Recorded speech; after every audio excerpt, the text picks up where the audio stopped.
เรื่องกันอยากจะเป็นปากโดยดินแดงฟ้าร้องโอนนะพายับบันโตกแข่งแจงเนื้อเทวดาไข่ป้าตูทองเจ้าเข้าของจักมีมากฟ้าฝนหากเสมอกันทันยางหารบ่ไร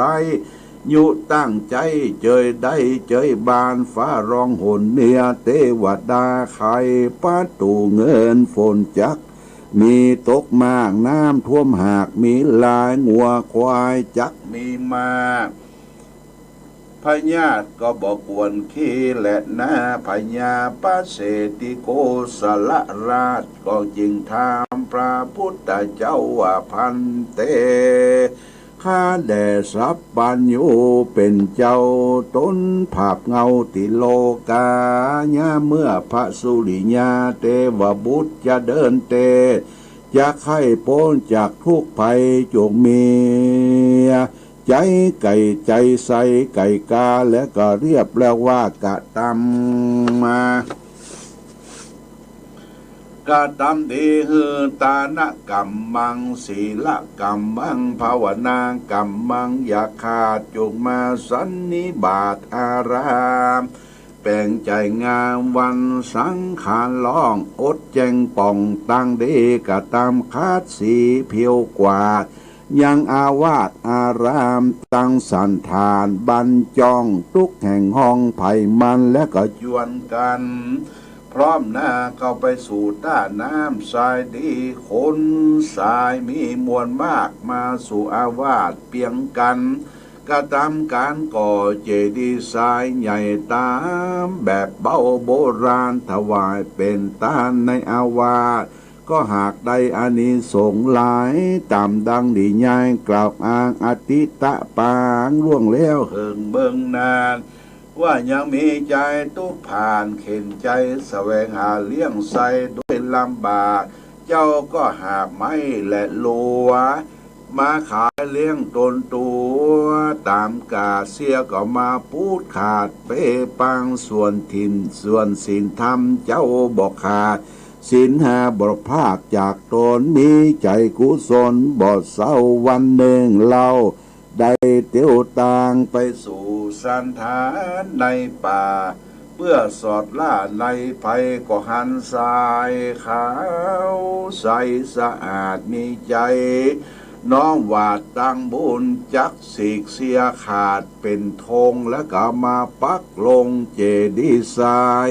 อธิษฐานหมายมันในใจว่านาบุญตั้งหลายได้สร้างบดิษฐ์มั่งไกลกาขอเป็นพระพลายโพดมา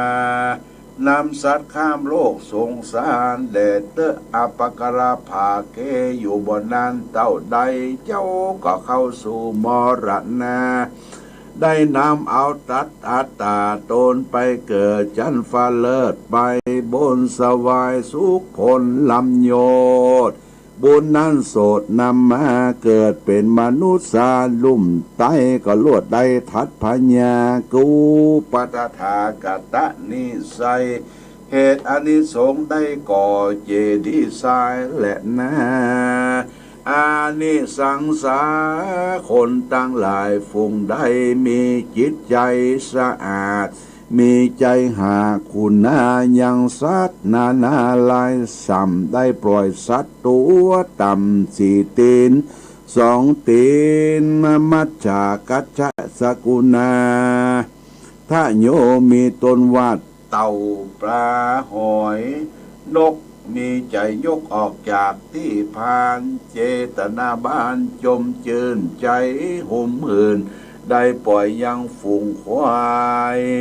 หอยกุ้งเดียวได้พ้นจากทุกดังอันอโรคญาปลมาลาภาก็จักได้อานิสงส์มากเมียยุ่งหากยืนนานดังสุขสามเณลาอันเป็นลูกศิษย์มหาสารีบุตรเจ้าได้มานั่งเฝ้าพิจารณาอย่างอัตตา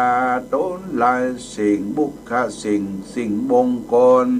คือว่าตนสามบันเนอยู่ในเกณฑ์จักมรณภาพจักหมดญาติยามเย็นสุขสามบันเน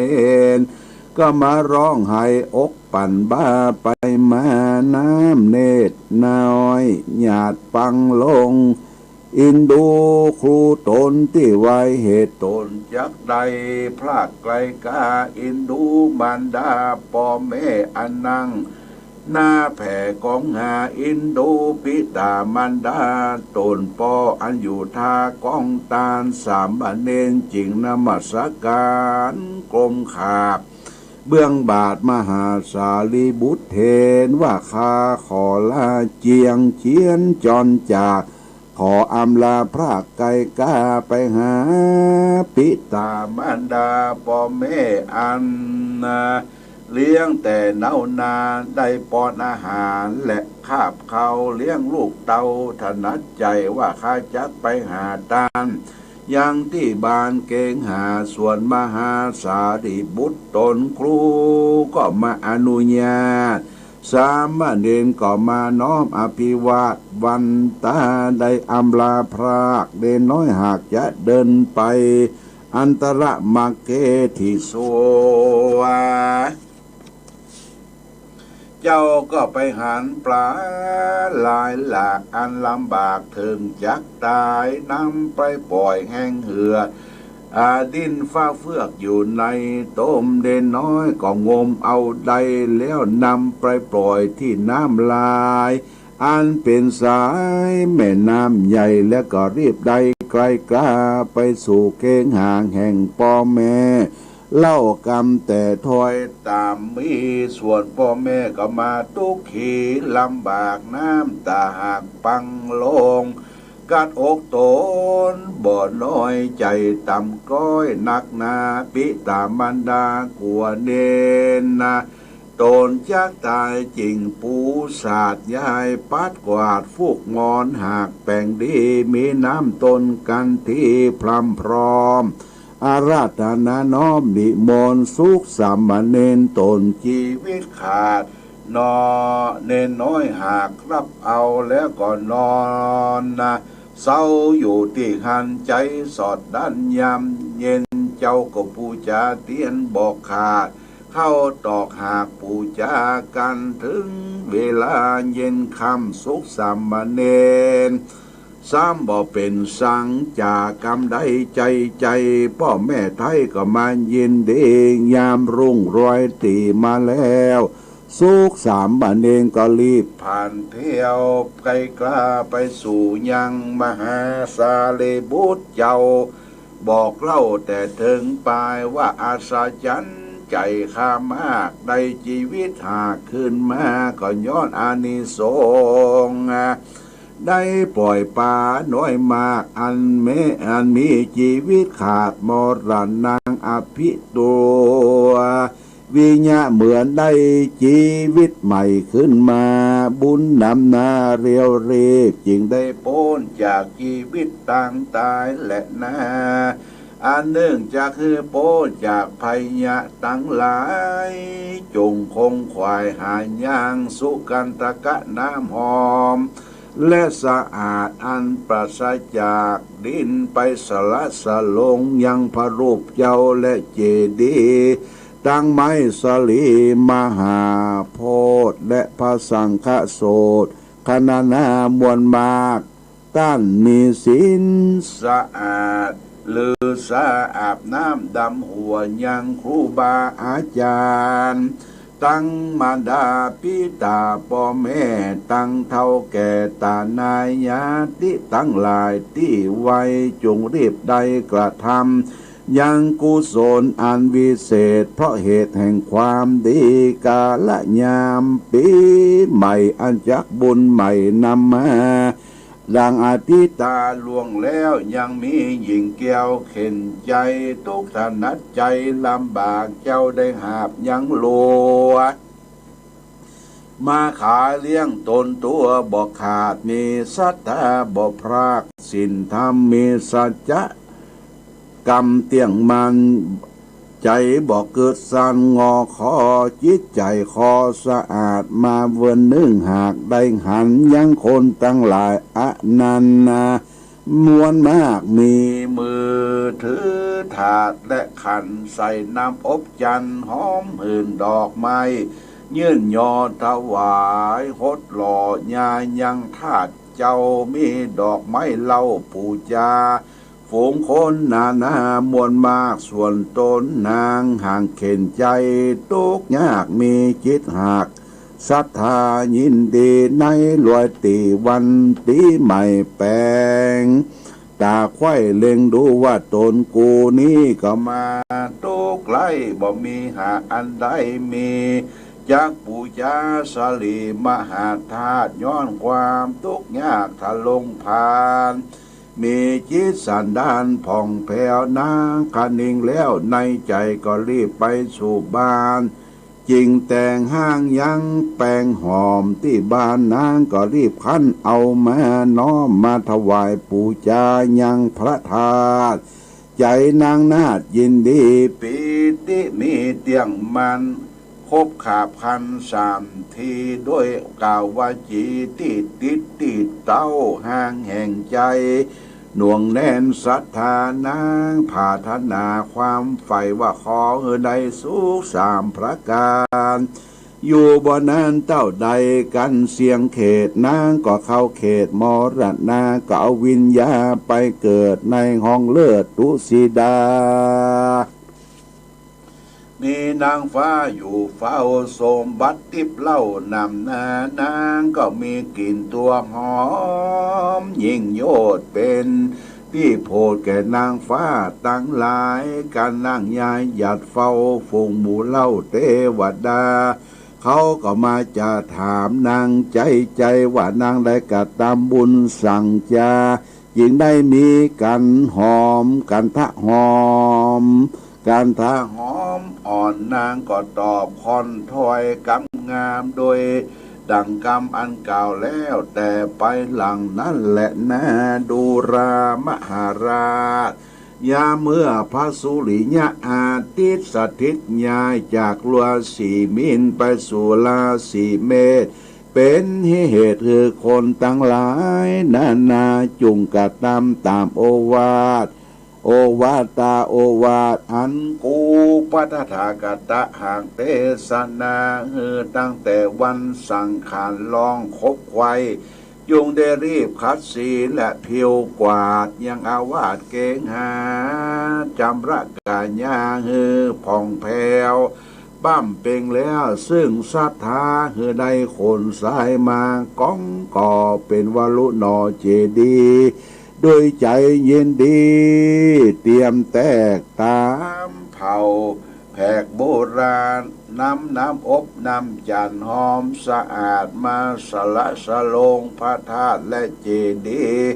ตั้งไม้สลีมหาโพธิ์ตั้งพระโคดเงาสารูปเจ้าตั้งเจ้าภิกขุสงฆ์ดำหัวตนพ่อแม่จุงรีบกระทำบุญอย่าได้ขาดอย่าได้ประมาทแก้วตั้งสามแปลงใจงามจมจืนสนุกต้องตื่นตามกองธรรมก็จักบนจากกรรมทุกยากตั้งพญาติและเจ็บไข้ปัญหาตันปันความเข็นใจทุกยากดังกูปรถากตะหากเทศนามานี่แหละที่นั้นพญาปเสนโกสละลาดก็น้อมวาดอภิวาทบันตาว่าปันเตภะกวาคาแลพระสัทธาตนผ่านเพียวผู้คาแล้วจุประการก็มีใจโจมบานเจยเจิน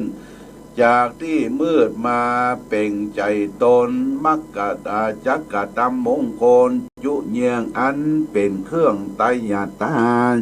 ยิ่งนมัสการขับไว้ยังองค์ท่านใต้สัพปัญญูเสด็จไปสู่นิเวศใหญ่กว้างอันเป็นที่เสพสร้างเสวยเมืองก็มีวันนั้นแหละนะนิติตาขีญาอันเก่าแก่ยังอานิสงส์ปีใหม่ก็บังโกมสมเร็จเสด็จ ญาติโยมท่านสาธุชนได้ฟังธรรมอานิสงส์ปีใหม่จบลงไปหวังใจอย่างยิ่งว่าคงจะได้เข้าใจในสาระธรรมที่เต้เป็นมรดกธรรมกำเมืองคือพ่อแม่พี่น้องศรัทธาญาติโยมได้รับทราบรับฟังกันไปก็กล่าวย่อว่าสังขารร่องก็หมายความว่าพระอาทิตย์ย้ายจากราศีมีนไปสู่ราศีเมษเป็นเหตุให้เกิดสังขารร่องปีนี้สังขารร่องวันพุธญาติโยมได้วันพุธเปิ้นก็กล่าวว่าสังขารร่องวันพุธเนี่ยนั่งบนหลังควายไปนะมือถือดอกไม้มือหนึ่งถือดอกไม้มือหนึ่งถือดาบคมเขียวคมเดียวแล้วก็เตียวมาโหนวันออกไปสู่โหนวันตกนางผู้ชื่อว่าสิรินันตาผู้เขารับเอาเปิ้นก็ทำนายว่ามีสัตว์สี่ตีนสองตีนจักแปลงพ้นหัวปีกลางปีจักขาดลาปีจักมีหลายสมณะชีพราหมณ์จักตายมากสมณะชีพราหมณ์ก็คือนักบวชนะเป็นว่าปีนี้มวยสลมไม้เสลียมหากเป็นใหญ่กว่าไม้ตั้งหลายคนเกิดวันศุกร์จักมีเคราะห์คนเกิดวันเสาร์จักมีโชคลาภของเขียวดำขาวเหลืองจักแปลงญาติโยมที่ว่าสังขารล่องนี่ก็คือพญาพรหมเปิ้นพญาพรหมเนี่ยได้ท้าพนันกับเจ้าธรรมปละกุมารว่าเจ้าธรรมปละกุมารเนี่ยเป็นคนเฉลียวฉลาดรอบรู้เหตุการณ์ต่างๆเป็นคนนี่มีปัญญาเฉียบแหลมแก้ปัญหาพิจารณาปัญหาทำได้ท้าวมหาพรหมก็มาท้าพนันกันว่าถ้าเจ้าแก้ปัญหาได้นะปัญหาได้เนี่ยข้ายอมหัวตัดหัวยอมตัดหัวฮื้อตัดหัวฮื้อถ้าแก้ปัญหาบ่ได้เนี่ยหัวเจ้าเนี่ยจะต้องตัดฟันบั่นฆ่าแลกกันทีนี้ปัญหาพญาพรหมก็มีถามเจ้าธรรมปละกุมารว่าปัญหามี3 ข้อปัญหาข้อที่1ว่ายามเจ้าสลีคนเฮาอยู่ที่ใดยามกลางวันสลีของคนเฮาอยู่ที่ใดและยามค่ำมืดจรมาแล้วสลีคนเฮาอยู่ที่ใดเมื่อเจ้าธรรมปละกุมารได้ฟังกรรมปัญหาของเต้าพญาพรหมก็มาอัดอั้นตันใจอัฐวันถึงครบวัน6ใกล้ถึงวันท่วน7ละก็ยังกึดบ่ออกกึดบ่แจ้งรู้บ่ท่วนทีก็ซบเซาเหงาอยู่หนีไปอยู่เข้าป่าไปนั่งปืนก็ไม่ละขาไม้ไซใหญ่สับปังโงกนั่งอยู่ฮะน่ะแก้ปัญหาบ่ได้ทีนี้มันก็มีนกอินทรีนกแซงเซียว2 ตัวนกอินทรีปักษาใหญ่เนี่ยมันเป็นผัวเป็นเมียกันอยู่ที่ปลายตาลนกตัวเมียก็ว่ากับนกตัวผู้ว่าเขาจะไปเสาะกินล่าติงใดบัดนี้เสาะกินยากลำบากเนาะของกินทุกยากลำบากจะไปเสาะล่าตั้งใดผัวก็ว่ามันก็ลำบากแต่ว่าเขาโชคดีนะผัวมันว่าโชคดีอย่างไรสูวันพุธเนี่ยเพื่อนจะฆ่าเจ้าธรรมปละกุมารเนี่ยฆ่าเนี่ยอย่างเนี่ยเมียมันถามนกอินทรีถาม ข้ามันอย่างก็มันตอบปัญหาเต้ามหาพรหมบ่ได้นะกะนกตัวเมียก็เศร้าสีซักไซไล่เลี้ยงว่าโอ้ปัญหาอันยังปล้ำเปลือมันแก้บ่ได้โอ้ปัญหามันมี3 ข้อมันแก้บ่ได้มีอย่างพ่องสูงเนี่ยซอกแซกไปละเนี่ยมียิงมันต้องถามทีถามย่อย ซอกแซกเข้าไปคือปัญหามีมี3 ข้ออย่างนี้ว่ายามเจ้าสลีของคนเฮาเนี่ยมันอยู่ที่ใดยามกลางวันสลีของคนเฮาอยู่ที่ใดยามเมื่อคืนค่ำเจียนจรและสลีคนเฮาก่อนเขานอนอยู่สลีที่ใดแล้วก็สู่ฮูกะโอ้นกตัวผู้กะฮูกาเนี่ยฮูกาแล้วมีอย่างพ่องสูตอนนั้นเจ้าธรรมปรกุมารก็นั่งซับประงกอยู่ใต้ต้นไทรตื่นขึ้นมาพอดีจังหวะนั้นได้ยินใส่โอ้อย่างอีเนอสูเนอสลี3 อันสลี3 เตื้อของคนเฮานะยามเจ้าสลีอยู่ที่หน้าคนเฮาตื่นขึ้นมาแล้วล้างหน้าล้างตาแปรงฟันเป็นสง่าราศีผมเผ้าอย่างก็แปลงให้มันจะไปยุ่งตะยะต่างยากนะเป็นสง่าราศีเปิ้นจึงล้างหน้าก่อนเมื่อเจ้านะล้างหน้าก่อนอย่างกะสูเนี่ยสลีที่1ยามเจ้าสลีอยู่ที่หน้าแล้วก็ข้อ2ละสูอันสลีกลางวันมาอยู่ที่ไหนโอ้ข้อ2สลีอยู่ที่หน้าอกเขากะเนี่ยนกตัวผู้หน้าอกคนเฮาเนี่ยมันหน้าฮ้อนแดดฮ้อนเนี่ยเปิ้นคือเอาน้ำลูบอกเอาแป้งเอาอย่างมาประพรมอกคือชื่นเนื้อเย็นใจสลีอยู่ที่อกน้ำเย็นมาลูบหรือบะอันก็ส่งน้ำอาบน้ำสลีอยู่ที่อกก่อนกลางวันแล้วก่อนเข้านอนละญาติก่อนเข้านอนละสูหูก่อนว่าสลีอยู่ที่ใด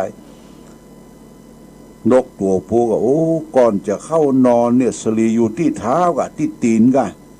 นะเปิ้นจึงล้างตีนล้างเท้าก็ลูกก่อนเข้านอนเนี่ยคนที่บ่ล้างตีนล้างเท้าปวดต่อตีนโมกโคโกรกตีนมงโคโกรกอย่างยานรถแคคเตอร์เนี่ยส่วนเข้าที่นอนปวดโตหมู่ขี้เหล้าอ่ะเนี่ยหมู่ขี้เหล้านอนพอที่นอนหมอนมุ้งเป็นฝุ่นน่ะเป็นพุงเอาไปตึงไปตากเอาไม้ไปบุบปอดต่อเป็นก้าขี้ฝุ่นต่างๆเป็นฝุ่นละอองต่างๆเนี่ยสลีอยู่ที่เท้าเปิ้นฮื้อล้างเท้าก่อนเข้านอนเนี่ยพอนกปักสีตัวผู้อย่างนั้นเจ้าธรรมปรกุมารตื่นขึ้นมาจดจำได้7 วันครบไข่ก็ปิกมาสู่ที่คุมพญาพรหมก็มาแก้ปริศนาปัญหาให้ฟังให้เจ้าธรรมปรสุมานแก้ให้ฟังโดยสัจจะของพรหมพญาพรหมก็ว่าตกลงตัดหัวแต่พญาพรหมเนี่ยมันมีลูกสาวอยู่7 คนนะญาติโยมนะ7 คนนี่ก็ว่าข้าหัวของพญาพรหมเนี่ยตกลงสู่แผ่นดินก็จะเป็นอัคคีฝนแรงแห้งขอดนะญาติโยมฝนแรงแห้งขอกไงอย่างทั้งหลายทั้งปวงก็จะเกิดเป็นอัคคีถ้าเกิดไปตกบนฟากฟ้า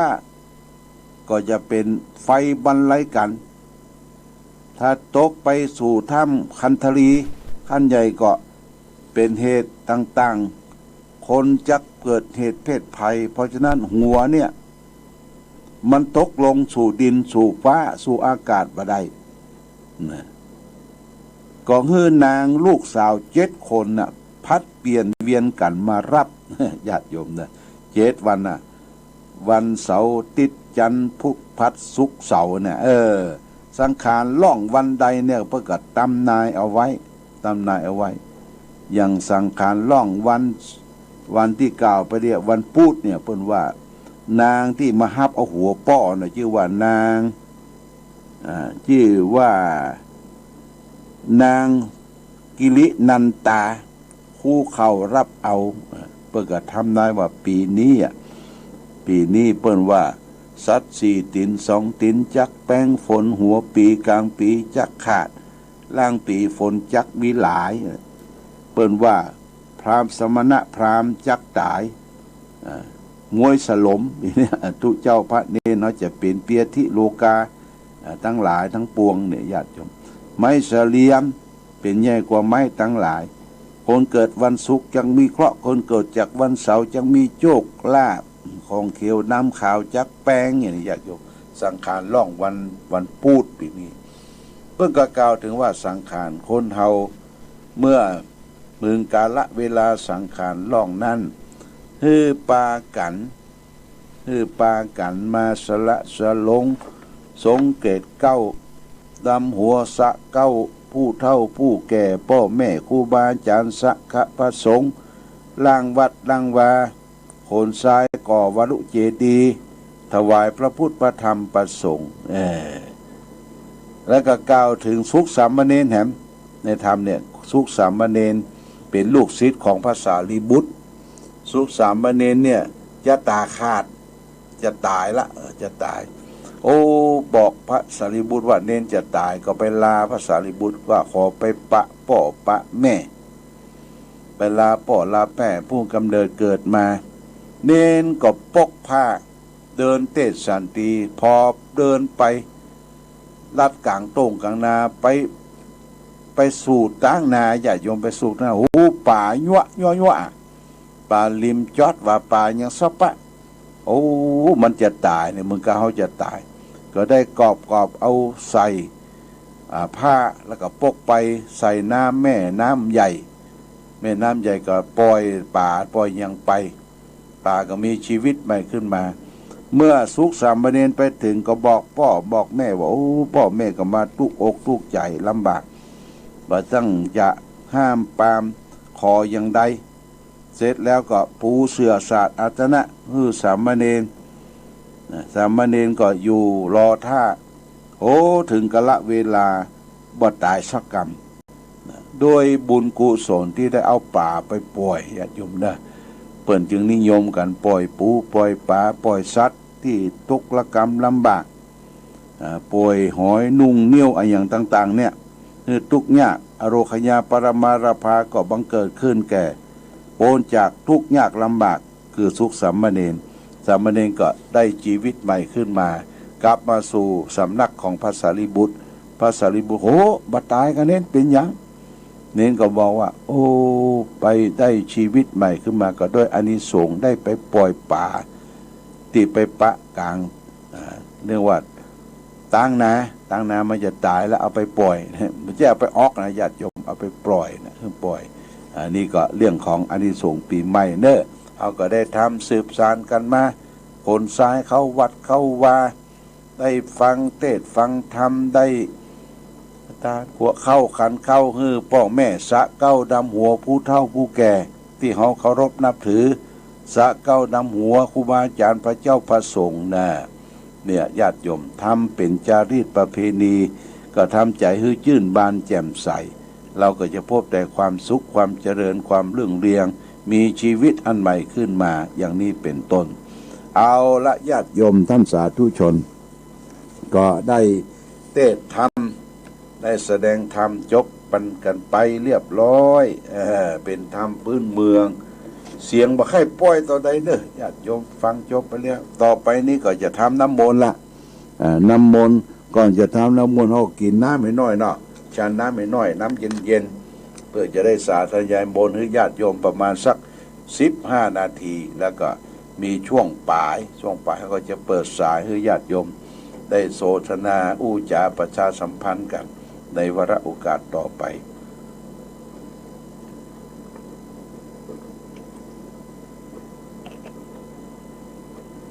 เอาละญาติโยมได้ดื่มน้ำพอแก้กระหายไปแล้วการที่จะได้เจริญพุทธมนต์สวดมนต์นั้นเขาก็ต้องเจิญเทวดาเลยญาติโยมเลย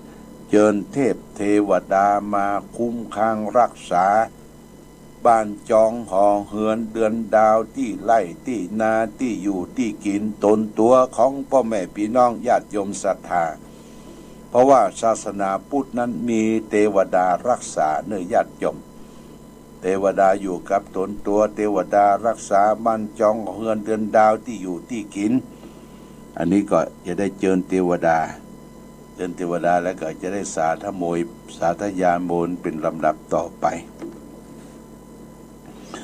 ปริตวานาเมตังสเมตาปตันตาอเวกิตาจิตตาปริตังพนันตุสักเคกาเมจะรูเปคิลิสิขลาตาเตจันตริเควิมาเนติเปลเตจะคาเมตรุวนาคาเนเคหาวัตุเมเขเตภุมัฏฐาทโยจตุโรกาปะราระจาจายามะราชาอินโตเวสสุวรรณราชาอริยเมตไตโยโพธิสัตตา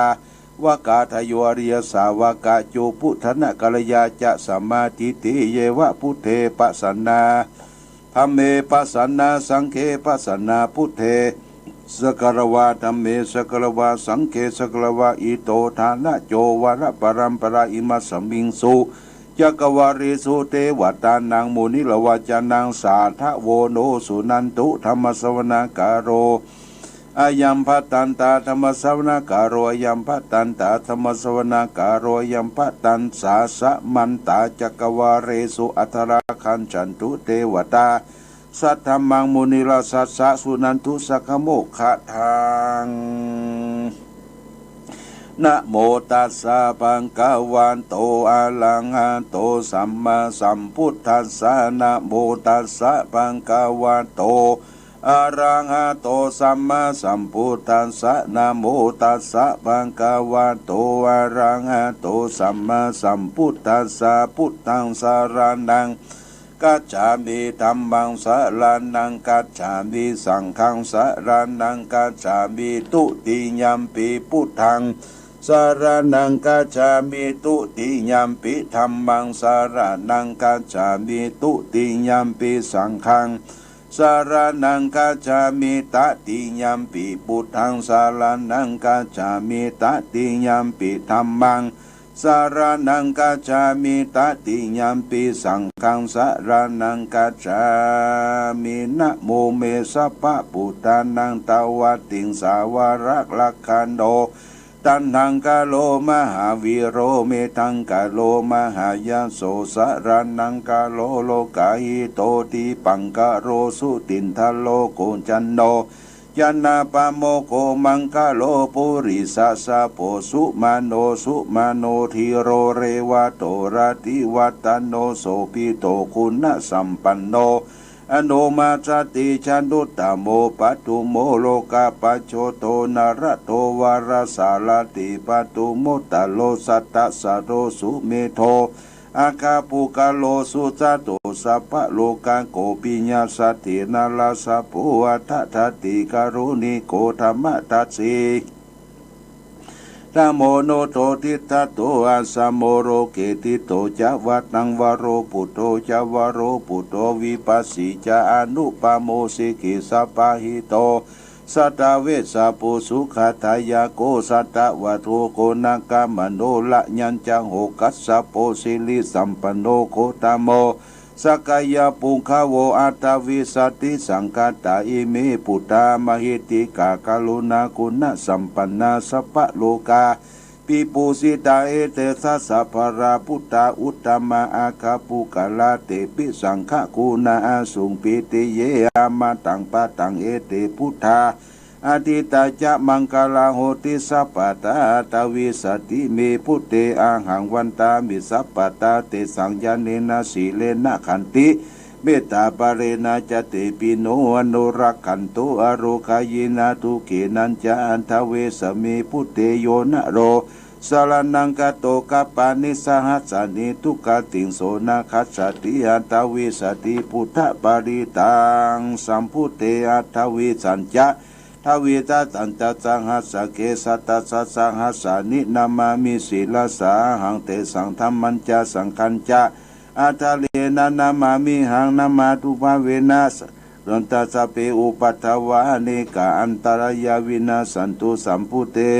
ปัญจปัญญาสัญจจตุวิสติสังหัสสเกสัตตสังหัสสานินามามิศีลสังหังเตสังธรรมัญจะสังขัญจาตะเลนะนามามิหันนามังกลานุภาเวนะหันตัวสเปอุปัฏฐเวอเนกาอันตรายาวินาสันตุอาเสสะโตสัมพุเตนะวุตารัสสติอัจจตลิสัสสะเกวิสติสัตตหัสสานิศีลสังหังเตสังธรรมัญจสังขัญจาตะเลนะนามามิหันนามังกลานุภาเวนะหุนตุเทวตุสเปอุปัฏฐวาเนกาอันตรายาสัมปัมเปวินาสันตุอาเสสะโตเยสันตาสันติตาติสารนาสารนาเอตาโลกันตะเลวะปุมาปุมาจะเทวะโคนาปนาปยาวัตตาสัปปะกาลังเอเตอายันตุเทวะละกันกามเยเมลุลาเสวะสันโตสันโตสะเหตุมุนิละวะจันนังโสตุมะกังสมะกังสัพเพสุจักกวาลิสุยักขทาเวเทเทวะจะปรโมยังมีกตังปุญญาสัพพังสัพพะสัมปติยาสัตตะคังสัพเพตานุโมทิตวสัมมังสาสเนละตาปมัตตลายิโตอารากุสวิเศษโทสันนัจโลกันจาวุติปวัตตุสัพพะตาสันนัมปิจโลกันจาติวะละกันตุสัพพะตาสติงโอตุสุกิสัพเพปริวาติอัตโนอนิกาสุมาณาหุนตุสังหสัพเพยะติปิลาจโตวะจุลโตวะมนุสโตวะอมโนสาวะอคิโตวะอุตกะโตวะปิสัจจโตวะกัตุกะโตวะกันตะกะโตวะนักะโตวะชนะปตะโลกะโตวะสัตตมะโตวะสันทิติโตวะสัพพุริสะโตวะจันทาติอาสามินาโกนาคุโกลาหิวิจิกามณิสัพปติอาติสารัสสุตัมังหิสาลกัสสานิเนนานาปยโตวะนานาโลกโตวานานาอุปัตตวะโตวารักขังกันโตปฏิภาณโตปัฏฐายตถาคตทัสสะปรมิโยทัสสะอุปปารมิโยทัสสะปรมัตถปรมิโยปัญจมหาปริจเกติโตจริยาปัจฉิมภเวคปวะกันติงอาชิงอาเปนิกันนาปัตตาลิยังโพธิบาลังเกมลาวิจังยันสัพพยุตตาปฏิเวทนานาวาโลกุตลาสัพเพปิเนปุถะกุเนอาวาจิตวิสาลิโยทิสัพพะเลนตุติยามันติปริตังกลนโตยสมานันตติโลวิญญาณกรุณาจิตังอุปัฏฐเปโตโกติหัสสิตุจักวริโทเทวตายสาปนิกหันติยัญจาสวิสาลิยังปุริโลกามนุสะทุปิกาธรรมพุติตัมปังกิปัญญังปลันทิเตเตกิปลันเตวิสิตริตันตัมพันนามาเหยานิทาปุตานิสัมมาคตานิปุมานิวายานิวะอันตลิเกสัพเพวะปุตตาสุมาณาภวันตุอาโตปิสักกัจจาสุนันตุปัสสิตันตัสมาหิปุตานิสัมเมตตาสัพเพเมตังกาโลกามนุจิยาปัจฉายติวาจารัตุจารันติเยภลินตัสเมเนลคาตามามาตายังกิจิวิตังอิตาวะหูลังวสักเกโสวายังลัตตันังปานิตังนาโนสมาธิตตากตินาอิดัมปิโปเตลัตตันังปานิตังเอเตนะสัจเจนะสุวัติโตขันยังวิลักังอามาตังปานิตังทายสกะสกยมุนิสมาหิโตนาเตมะสมาธิกินจิอิดัมปิธรรมเบลัตตันังปานิตังเอเตนะสัจเจนะสุวัติยัมพุทธเสโตปริวันเนยิสุจินสมาธิมันดันตาลิกันยังอุสมาธินาเตนะสมโมนาวิจติอิตัมปิลัตนังอิธรรมเมลัตนังปณิตังเอเตนะสัจเจนะสุนโตเยภุกลาตัสสะตัมปัสสะตะจัตตาลิเอกานิยุคานิโหติเตทักขินายาสุขทัสสาวกายเสสุทิเนมหาปลานิอิตัมปิสังเขลัตนังปณิตังเอเตนะสัจเจนะสุวันตุเยสุปยุตามนาสาตาเดนานิกามิโนโคตามาศาสนาหิปิตาปิตาปตามาตังวิกาลตังมุตานิปุติปุจมานะอิตัมปิสังเคลัตนังปานิตังเอเตนะสัจเจนะสุวนตุยะตินทกิโลปัตวินทิโตเสยะจตุปิอภิปิอสัมปิกัมปิโยจตุปมาสัพพุริสังสมาติโยอริยสัจเจอเวจาปัสสติอิตัมปิสังเครัตนังปานิตังเอเตนะสัจเจนะสุวันตุเยอริยสัจจานิวิภาวยันติกิปะละปัญเจตาสุติติตานิกินจาปิโสโหติสุปปมัตตานาเปตบังมัทธมัตตาดิยังอิตัมปิสังเคลัตตานังปานิตังเอเตนะสัจเจนะสุวัติมหาวัสสาทัสนาปัทยายะสุธรรมาปหิตาปวันติสักยติติวิชิกิทันตศีลปตังวัติตัตเตตินจิจตุปเตติวิเดปมุตโตจาอภิธานาติอาภาโพอาตุงอิตัมปิสังเคลัตตานังปานิตัง เอเตนะสัจเจวสุวัติอุนโตกินจาบิโสกัมมังกะโลติปะปะกังกายเยนะวะจาวุตเตสัตตาวะอโพโสตัสสะวัติสยาปะปะปฏิตาปัตตวุตาอิตัมปิสังเกรัตนังปานิตังเอเตนะสัจเจนะสุวันติอัตตปะกุมเปยถาผู้สิตะกิมิมานะเสปัทเมสิงคิพัทุปมันธรรมวรังอันติสดินิภาคังเมปะละเมอิทายะอิตัมปิสังเอตัมปิปุเตรัตนังปานิตังเอเตนะสัจเจนะสุวันติเยวะโรวะรัญโยวะระโตวะระหะโรอนุตตโรธรรมวรังเจตยิอิตัมปิปุเตวะตาเมปณิตังอนิตังเอเตนะสัจเจนะสุวันติขีนังปุลานังนาวานาติสัมปังวิลาตติจายติเกภวะสมิเกนะปิจาวิโลนิสัมภาอิตาเปจัมปิลัมปิธรรมิลังสังเคปนิตังเอเตนะสัจเจนะสุวันติยานิทัพพุตานิสัมมาคตานิปุมมานิวายานิวะอันตลิเกตตากาตังเทวมนุสสะพุทธิตังพุทธานามัสสัมมาสุวันติยานิทัพพุตานิสัมมาคตานิปุมมานิวายานิวันตะลิเกตตากาตังเทวมนุสสะปุติตังธรรมสมัสสวัตุวัติอุโตยานิทัพพุตานิสัมมาคตานิปุมมานิวายานิวันตะลิเกตถาคตังเทวมนุสสะปุติตังสังฆานามัสสัมมาสุวันติอุโตรัตนะสุตังโพสังโฆสัตติตังคโตธรรมานังวิจโยตถาปิริยัมปิติโพสังฆตถาปริสมาธิโพสังฆาตัทตาปริสมาตุเบกาโพสังฆาสัตติติสัพพะเทติมุตตานังมุนินาสมัตตกตาภวิตาภะอุลิกตาสังวัตเตนติอาปิญญานิพพานายาจะโพธิยาเตนะชัจวัจเจนะสุติเตอุตุสัพพไตกัสมิงสมัยเยนะโถโมคคัลลัญจะกัสสปังกิลเนทักกิเนวิเตดาโพสังเกสัตตาทิสเยเตตนาพิตันติโลกามุจิงสุตังคะเนเตนะชัจวัจเจนะสุติเตโอตุสปาระเอกาธรรมราชาปิเกลันเยเปปิลิโตจุนทัตเตเลนะตันเยวาปนาปิตัวนัสสะทลังสมโมทิตัวจะอาปตาตัมมาวุธาดิสานโสเอเตนะสัจวะเจนะสุติเตหุนทุสปตาปะหินาเตจะอาปตาตินันนัมปิมหิสินังมะคาตากิเลวาปตานุทาปิธรรมตังเอเตนะสัจวะเจนะสุติเตหุนทุสปตายันตุนิมิตังอวัมมังคลายุจามนาโปสกุณาสัตตโตปะปะกะโหตุสุเวนังกตังพุทธานุภาเวนะวินาสเมนโตยันตุนิมิตังอวัมมังคลายุจามนาโปสกุณาสัตโตปะปะกะโหตุสุเวนังกตังธรรมานุภาเวนะวินาสเมนโตยันตุนิมิตังอวัมมังคลายุจามนาโปสกุณาสัตโตปะปะกะโหตุสุเวนังกตังสังฆานุภาเวนะวินาสเมนโตมหากรุณีโกนาโทอิตายะสัพปะนินาปุเรตวาปารามิสัพปะโตสัมโพธิมุตตะมังเอเตนะชัจวะเจนะอุนตุเตชะยัมมังกะละชัยยันโตโพธิยาโมเลสักยานันติวะคันโนเอวันตองวิชัยโยวิจัยญาสุสายามังกะเลียปะราชิตะปะลังเกเสเสปะทวีบุคาเลอภิเสเกสัพพะปุตตานาคัปปะโตปโมทติสุนักตังสุมังคลังสุปปะตังสุติตังสุขันโนสุโมโตจะสุยิตังพระมาจาริสุปะทะกินังกายกัมมังวาจากัมมังปะทะกินังปะทะกินังมโนกัมมังปณิเตเตปะทะกินาปะทะกินานิกัตถวนาลาปันเตปะทะกิเนเตอัตถเกโสโสทัลโตวิโลนะโหพุทธศาสนาโลกาสุเกเนอุทัสสะเบยเดปิสาทัลตาสุกิตาวิโลนะพุทธศาสนาโลกาสุกิตาอุทัสสะเบยเดปิเตอัทัลตาสุกิตาวิโลนาพุทธศาสนาโลกาสุกิตาอุทัสสะสัพเพยติปินัตติเมสารนังอัญญังพุทโธเมสารนังวลังเตนะชัจวะเจนะอุโตเตชยมังกลังนัตติเมสารนังอัญญังธัมโมเมสารนังวลังเตนะชัจวะเจนะอุโตเตชยมังกลังนัตติเมสารนังอัญญังสังโฆเมสารนังวลังเตนะชัจวะเจนะอุโตเตชยมังกลังยังกินจิลัตตังโลเกวิสัตติวิวิตังพุทธลัตตังพุทธสมานาติตัสมาโสติปวันตุเตยังกินจิลัตตังโลเกวิสัตติวิวิตังพุทธลัตตังธรรมสมานาติตัสมาโสติปวันตุเตยังกินจิลัตตังโลเกวิสัตติวิวิตังพุทธลัตตังสังฆสมานาติตัสมาโสติปวันตุเตฮิเลโอตาปัสสัมปนาสุขธรรมสมัยโตสัมปุริสโลเกเทวตมติวุจเลสันติปัฏฐาอาปัตตาสันติปะกาปัตตันสันติปัฏฐาวัญชนามาตาปิตาชนิกันตาชะทะวิตามปฏิกัมมัง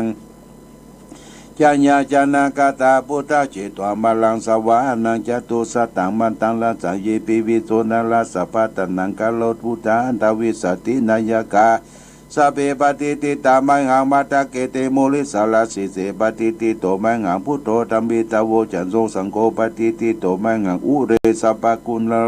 อาตยเมอรุตุโตสารีปุโตจตกิเนโกตัญโยปิธิปากาสามิมุคลาโนจวามะเกตกิเนวาสเนมหาสุวรรณราหุรากัสสะโพจมหานัมบุรังบุมัตตะเกตันติปิติปาคัสมิสุริโยปปังกโลนิสินโนสิริสัมปันโนโสภิโตมุนีมุงกโมกุมาลกัสสะโพเทโรมหิจิตวัตตะโกโสมหังวัตนินิจังปฏิตานิคุณักัญโยปุญโยอังคุลิมาโลจะอุบารินันตาสิวะเลเมปัญจมหาเทลานาลาติติมามาเสสสิเทมหาเทลาชิตาวันตาชิโนลตาจันตาศิลาเตเสนาอังคามังคุสันติตาลตนาปุระตัวสิตากิเนเมโตสุรขังทัตตะขังปัสสาวตัวสิวะเมียงคุลิมาลขังกันตมบาลปริตันตาตติญาสุดากาอากาศิทัตนาสิสาภรสัตตินาสินานาภลังสัญญุเตธรรมปักลังกเทวสัตโตเมสักเจนะสัมมาสัพพุทธาเปนปริตตาปิสาสิตตาปริชัตตาตุปัตตวาเสตาวินายังยันตุอนันตุกนาติเจนะชิลาปัญชลัมวิวิหันตาตังมหิตาเลสัตตาปรินตุมัสสะเปเตมหาปุริสัสสะปะอิเจวะเมฆะโตระโกสุระโกพุทธานุภาวินาชิตุปัตตโวธรรมานุภาวินาชิลสังโฆสังฆานุภาวินาชิตันตรายโยจลามิธรรมานุภาวริโตติชยะปันตละปัตตละกตานิทิตาอธิอุณาจาวิจโยธรรมโมโลเกอนุตตโล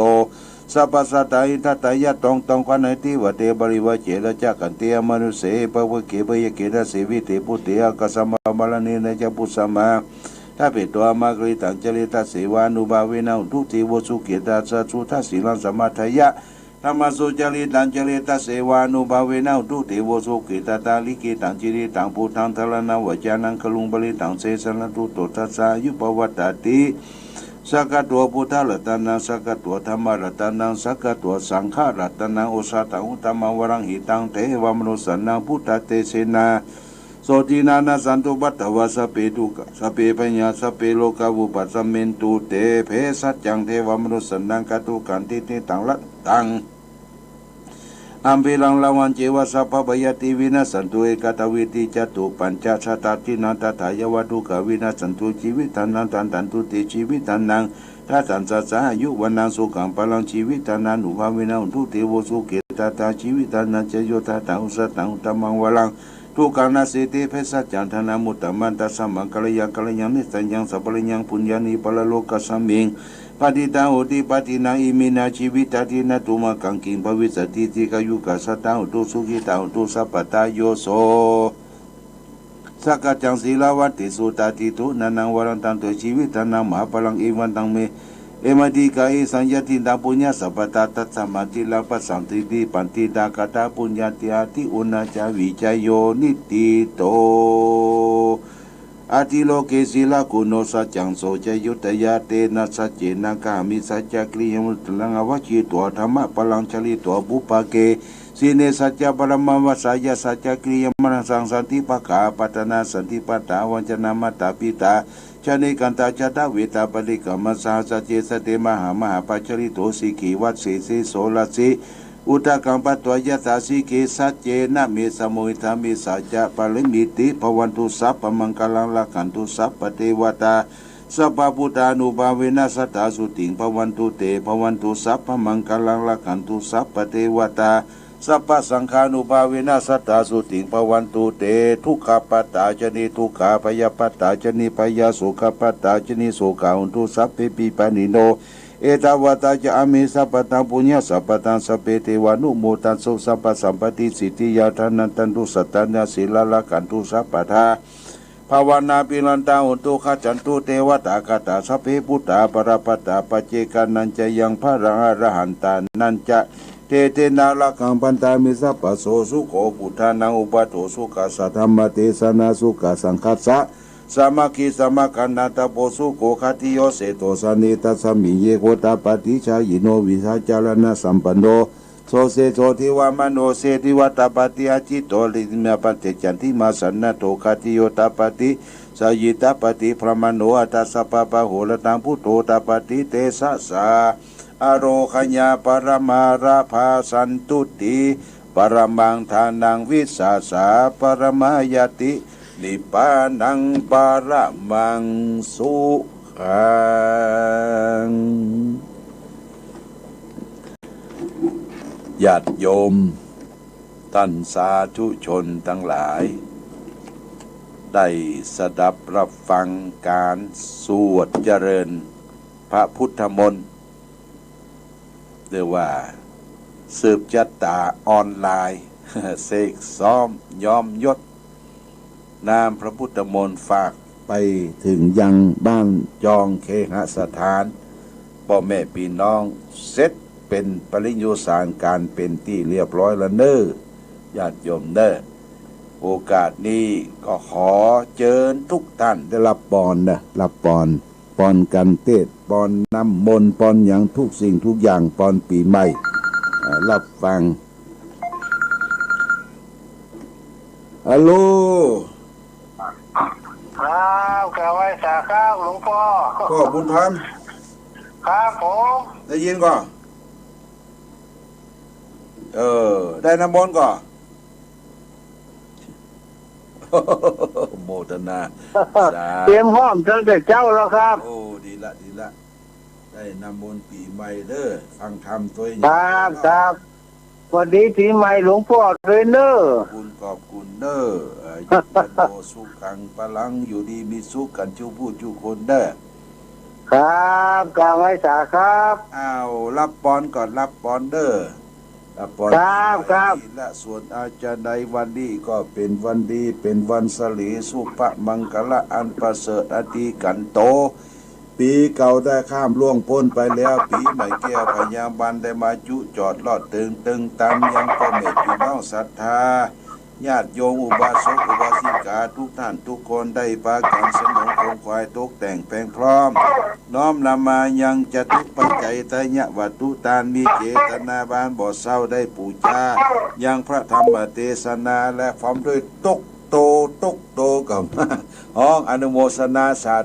ธุโดยขอบุญกุศลทั้งหลาย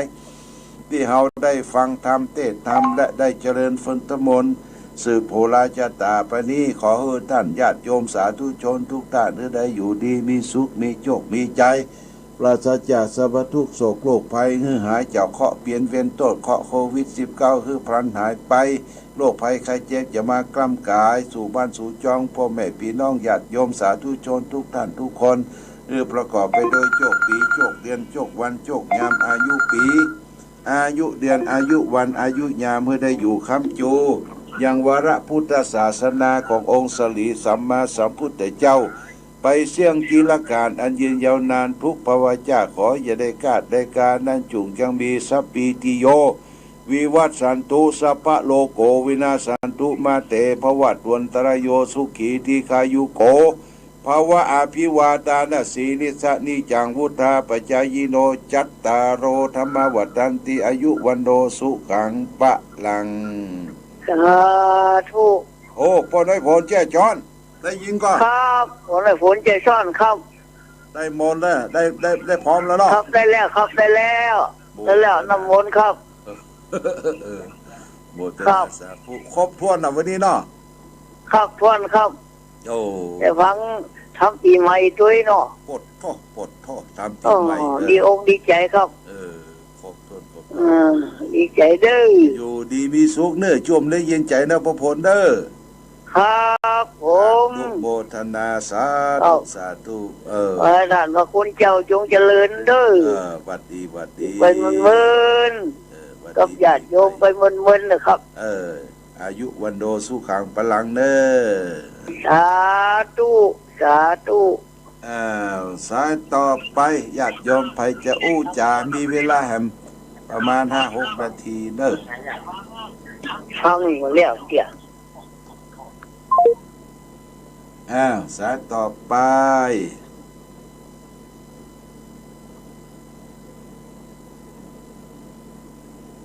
ไปจะอู้จะจาโทรเข้ามาเนอะแม่สายทองโลการรักษาจ้าหลวงพ่อเป็นจะได้อดทนในน้ำมนต์โอ้ยแล้วใจโอ้ยอย่าเอาเนาะทำปีใหม่ก่อนทำโดยได้น้ำมนต์ได้เนาะจ้าน้ำมนต์ได้แล้วยกเพลงออกก็เต็มน้ำมนต์ไว้เลยเจ้าฝนตกเนอะไม่มีการเดี๋ยวนี้ตกก่อตกตั้ง4 โมงเดี๋ยวนี้ก็บ้าขึ้นหูดี จุ่มเด้อเย็นใจเมืองฝางก็ชิเด้อนั่นจ้าให้กำลังใจหลวงพ่อเด้อขอบคุณนะแม่สายทองเด้อจ้าขอบคุณอนุโมทนาสาธุสาธุสาต่อไปญาติโยมไปจะจะทักทายประสัยยังพอมีเวลาอยู่โลจากไม่สาเจ้าหลวงพ่อจากที่ไหนหลวงบัวสระการเจ้าใกล้นี่รู้หิมเนี่ยรู้โอ้ชัดเจนดีเนาะได้น้ำมนต์แล้วเนี่ยได้หมดแล้วเหรอเจ้าได้ถึงน้ำเขามีสปอยได้น้ำมนต์เลยเจ้าปวดพ่อไปเสาะที่ไหนได้น้ำมนต์สปะละอยู่ดีมีสุขเนอะปีใหม่เนอะสงกรานต์เจ้าดีมีสุขเนอะไม่กลาเจ้าอายุวันโนสุขังปะลังขอบคุณจะทักทายประสัยสายต่อไป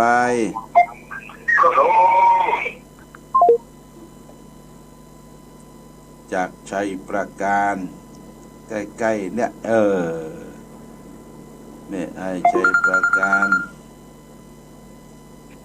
แม่จันปังยิ้วเจ้าฟังอยู่จากนมัสการเจ้าหลวงพ่อเจ้าได้ยินถึงขนาดไปเรียนน้ำมนต์โมทนาสาธุเด้อเจ้า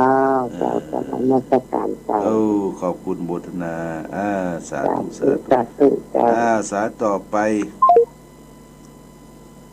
พี่น้องแม่สวยก็กี้ก็โทรมาเด้อโทรมาว่าได้รับฟังดีตุลุงจะรับน้ำมนต์อยู่นะสายนี้มาจากไหนเจริญพรพระเจ้าตุลุงฟังแม่อุ้ยอินอยู่แม่สาวเสมิงฟังอยู่เนอะแม่อุ้ยอินแม่สาวเสมิงชัดเจนเจ้าชัดเจนเจ้าโอ้ได้ฟังธรรมตุลุงเจ็ดเต้ทำกับม่วนฟังธรรมตั้งแต่แรกมาแล้วเจ้าม่วนเนาะม่วนฟังปีใหม่เมื่อไรโอ้ปีใหม่แล้ววันนี้ล่ะฝนตกสิเสมอกับวันนี้วันตัดสีนะมันเสมอกับวันนี้วันตัดสีนะเนาะปากปีนะกะตะวาละว่าพันวันแต่ว่าเมื่อกี้เพิ่งก็เอาวันนี้วันพยาวันอยู่เนาะเอาตะวาละเอาตะวาเอาตามจะเอาสื่ออันเดิมนั่นตัวลงเนาะอันเดิมเลยกันถ้าแต่สุขภาพเนอะอยู่ดีมีสุขได้ไหมเนอะขอบคุณเนอะจากเจ้าจากเสมิงแม่ทราบเสมิงเดิมสายต่อไปญาติโยมเอาหำซัก2 สาย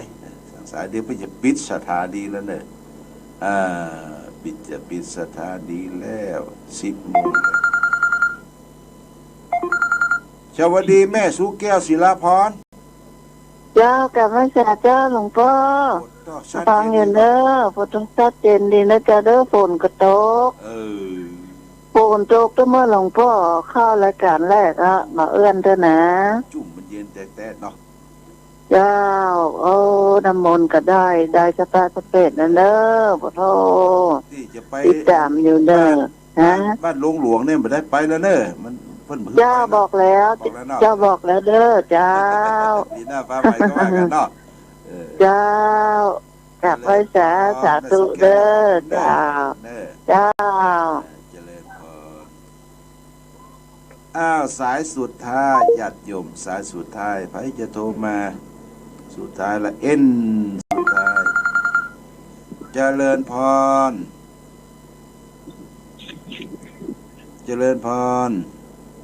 จากพระเจ้าหลวงพ่อจากที่ไหน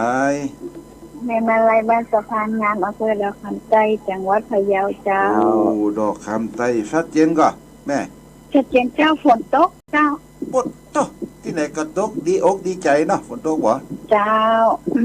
ฝนตกก็ตกโควิดกันมากโควิดนี่มันหายไหลไปกับฝนแล้วเด้อเจ้าตอนนี้มันทั่วไปหมดนะโควิดนะหลวงพ่อเนาะมันไหลไปกับน้ำแหละจ้าหลวงพ่อถ้าหลานวันกี่วันนั้นพยาวันบ่ได้ไปวัดบ่ได้มีละวันหลังเขาจะไปกับวันน่ะพยาวันแต่ว่าไปก่อน อันมาได้ไปเนี่ยเจ้าแล้วก็เจ้าว่าอันถ้าไปการเน้นผลวินทบาทตามการเข้าใจได้ก็เจ้าได้กะได้หมดได้เหมือนกันว่าละเจ้าล่ะแม่นเจ้าเพราะว่าได้ไปจ้างกันเข้าเนาะเป็นยังมันจ้างหาดีตามมาได้ก็ได้เด้อเข้าเด้อเจ้าก็ได้สาหลวงเจ้าค่ะทุกข้อความเป็นหน้าหลวงพ่อแน่เจ้าเอาละญาติโยมท่านสาธุชนจบสิ้นขบวนความวันนี้ได้มาพบกัน2 ชั่วโมงนะโอ้อิดอ่อนหิวพอสมควรเจริญพรไปฉายเจ้าหลวงพ่อนี่ชมาพรเจ้าวันดีปีใหม่เจ้าโอ้เป็นจะได้พ่อบ้านฝนตกเจ้าโอ้ตกกันทั่วหน้าเลยกะทั่วเมืองทั่วเหนือเนี่ยเด้อเจ้าเมืองฝั่งก็ตกสิไอ้ตกนะเจ้าตกตั้งแต่6 โมงแล้วเจ้าเมินเฮ็ดทอกไปออกกันเด้อเจ้าจะออกอะไรอ่างแต่เจ้ามากินนี่มันฝนตกที่ตกโตห้องหรอตกแต่ตะเกียขอบคุณนะขอบคุณนะยมนะชมาพรสวัสดีขอบคุณอายุวันโนสุขังปะลางจบสิ้น